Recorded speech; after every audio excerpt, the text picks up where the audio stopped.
De acuerdo con la historia escrita por Bram Stoker, vive en un castillo en Transilvania, y en su castillo él ejerce un poder tiránico basado en el terror y en el miedo, y bajo su poder descansan y actúan otras formas de vida sobre las cuales él tiene una evidente influencia: ratas, lobos, zorros, es decir, aquellos animales a los que habitualmente el hombre le ha tenido temor o repugnancia. Y entonces, con esa cohorte de animales, él podía ejercer un dominio brutal sobre los habitantes de la región. Lo cierto es que en esa región, aún los habitantes, en muchas aldeas que todavía se encuentran a mitad de camino entre el medioevo y la modernidad, sus habitantes cierran las puertas después de las 6 de la tarde y no las vuelven a abrir hasta el otro día, y nadie se aventura a salir de noche por temor a que en efecto Drácula de pronto lo pueda atacar. Pues este Drácula entonces, retomando un poquito los elementos que afirmábamos ahora de los murciélagos hematófagos, y también como esa reminiscencia de los seres malignos que podían pulular, diríamos lo que atrincherados en la oscuridad. Resulta que ese ser Drácula tiene además, pues en la pluma de Bram Stoker, una característica que le da precisamente ese aire sugestivo y romántico, que es el hecho de que sea un enamorado, y un enamorado que consuma su amor siempre atacando a la víctima, especialmente mujeres, lógicamente, y mordiéndolas en el cuello, hincándole los colmillos en la aorta y bebiendo su sangre, con la consecuencia de que esa persona que es mordida y cuya sangre es bebida por Drácula se transforma automáticamente también en un vampiro.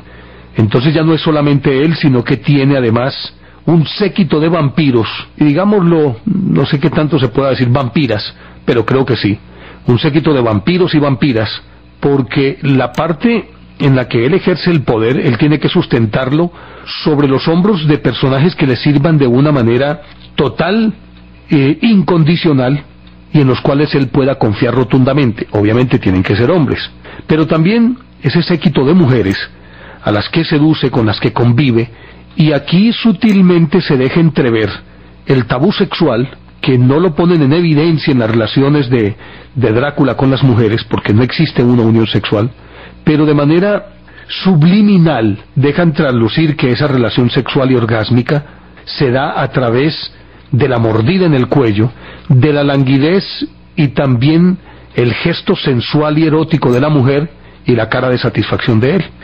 Pues este personaje, Drácula, empezó a convertirse en la imaginería popular en un ser de carne y hueso, y se afirman en muchas ciudades que en efecto allí hay vampiros que actúan a la sombra de la noche, que atacan a las personas, y todo eso se ha derivado justamente de esa figura mítica que es Drácula, y que ha dado pábulo a cualquier cantidad de libros posteriormente, buscándole variables, nombrándolo de otras maneras, Nosferatu y demás, y muchas versiones de cine, entre las cuales quizás la más tradicional y más famosa, que fue la que protagonizó Bela Lugosi.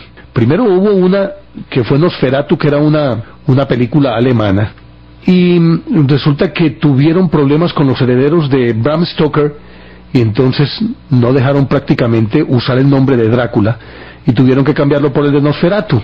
Pero luego viene quizás la más reconocida de todas, y es en la que el protagonista es Bela Lugosi.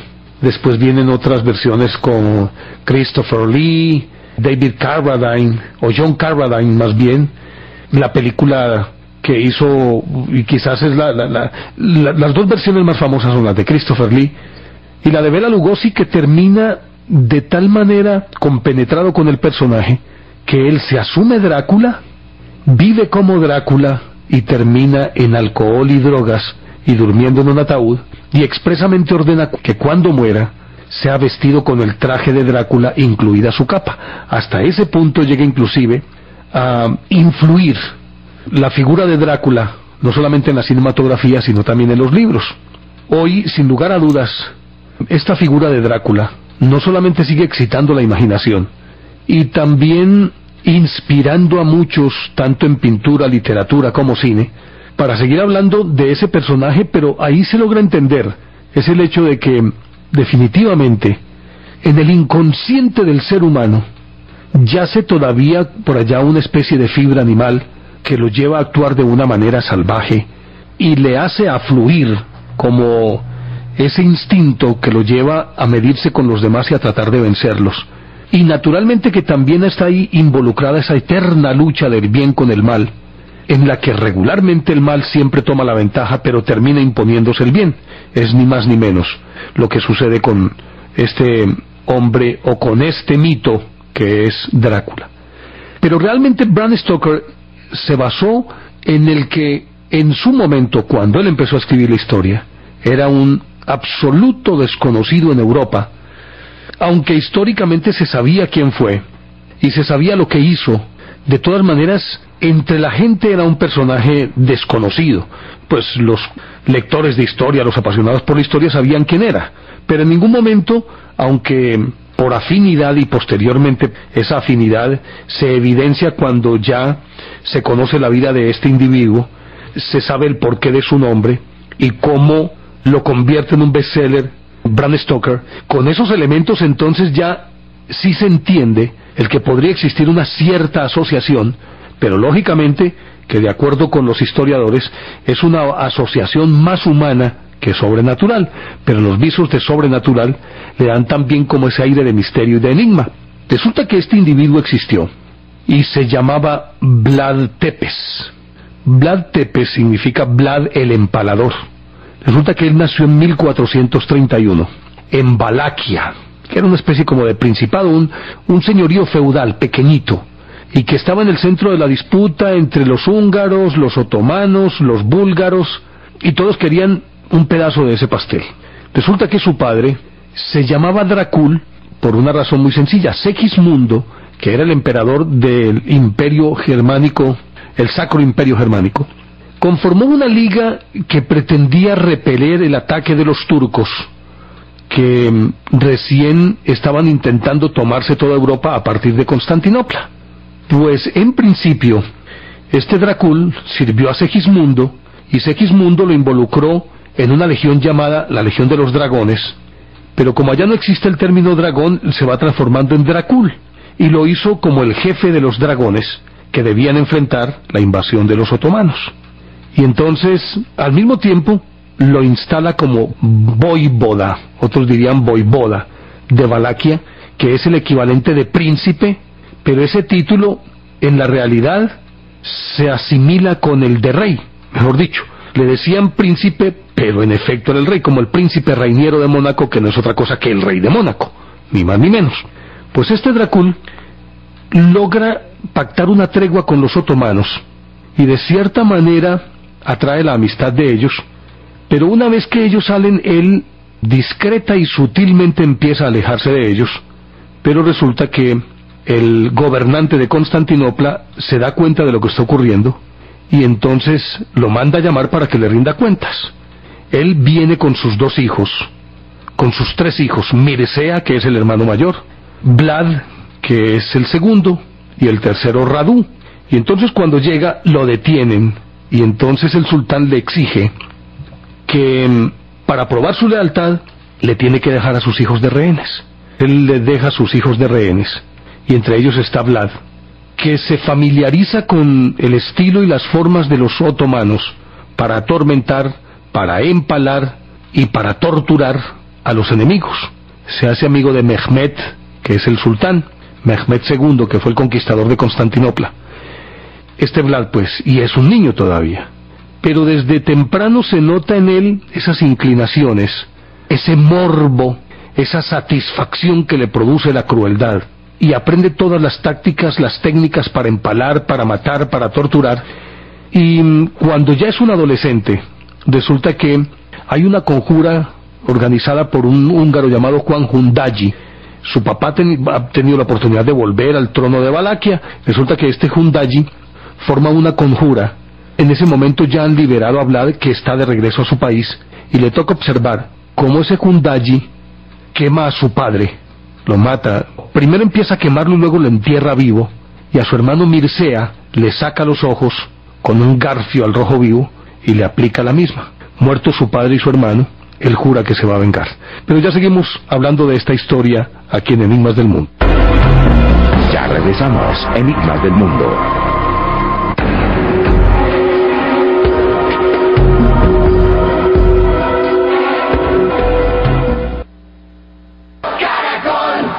Si usted quiere un computador nuevo, en el Banco Caja Social BCSC le prestamos para que compre un computador nuevo. Y también le prestamos para que compre un escritorio para que ponga el computador nuevo. Y para que compre una impresora para el computador nuevo. Y como con un computador nuevo va a ser más productivo, también le prestamos para que tome unas vacaciones y descanse de trabajar en su computador nuevo. Solo un amigo de verdad le presta para lo que quiera. Nosotros tenemos un préstamo para todo y para todos. Venga ya por el suyo. Banco Caja Social BCSC. Su banco amigo. Sujeto a políticas de la entidad. Vigilado Superintendencia Financiera de Colombia. BCSC. Establecimiento bancario. ¿Estás interesado en ver lo que el futuro tiene para ti?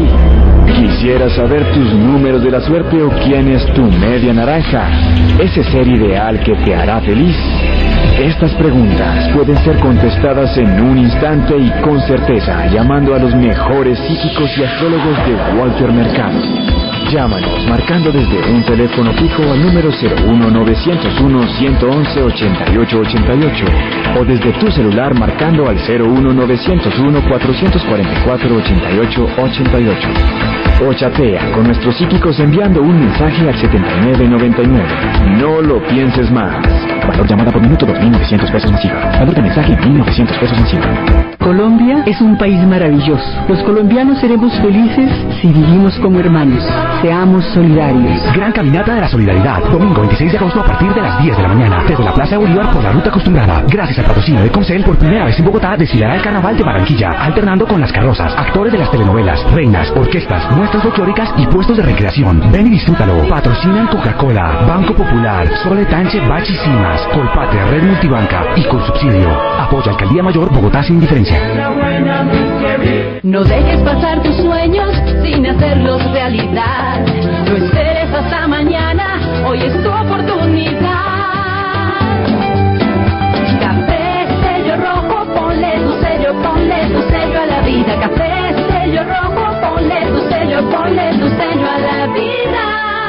Es un medicamento, no exceder su consumo. Registro INVIMA. Para el estreñimiento atacar, Digestar Jalea, suavidad al evacuar. Digestar Jalea de agradable sabor. Digestar Jalea a base de zen, pulpa de frutas y miel de abejas. Digestar Jalea proporciona una acción laxante, suave, blanda y placentera. Disponible también en cápsulas. De venta en tiendas naturistas. Calidad Natural Freshly. Tratamientos científicos con productos naturales. En productos naturales, la primera opción. Digestar Jalea, una acción laxante, suave, blanda y placentera. Calidad Natural Freshly. Viva el placer del conocimiento en Caracol Radio. Usted está escuchando Enigmas del Mundo con Néstor Armando Alzate. Ya viene a la medianoche Nuevo Mundo. Periodismo joven con sentido social. Conduce Norberto Vallejo. Caracol Radio, vive la vida.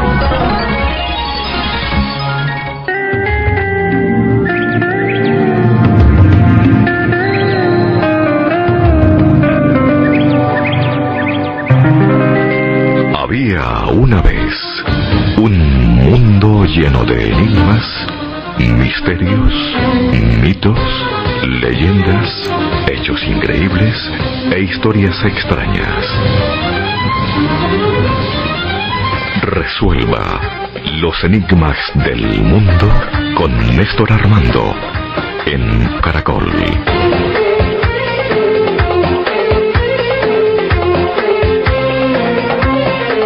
Decidido entonces a cobrar venganza y apenas contaba 16 años, un poco más de 16 años, entonces Vlad decidió que tenía que vengarse a como diera lugar. Por el momento estaba entonces en el trono después de que murió su padre, Vladislav II, que era sostenido por los húngaros, y a los turcos esto no les hizo gracia, y entonces Mehmed liberó a Vlad, con el apoyo de los turcos, pero además con otros príncipes de la región empezaron a apoyarlo y él llegó y logró recuperar el trono que había perdido su padre y empezó a gobernar. Pero poco tiempo después, ese Juan Hundayi, que representaba a los boyardos eran como la clase dominante, los terratenientes de la región, que eran nobles, que más o menos tenían la mentalidad, la actitud de los nobles rusos, señores feudales rusos, y muchos de ellos de ascendencia rusa, entre los cuales Vladislav, pues entonces lograron sacar del poder a Vlad, que pues al final de cuentas era un muchacho sin mucha experiencia, aunque suficientemente aguerrido, bravo y violento como para batirse con cualquiera, pero pudo más la experiencia de Juan Hundayi, y lo sacaron y volvieron a montar allí en el trono a Vladislav II, y él debió emprender un largo camino al exilio, que durante muchísimo tiempo estuvo tratando de reunir huestes, y viendo que difícilmente podía hacerlo, entonces más bien se hizo el humilde y volvió donde Juan Hundayi, y resulta que Vladislav había cambiado de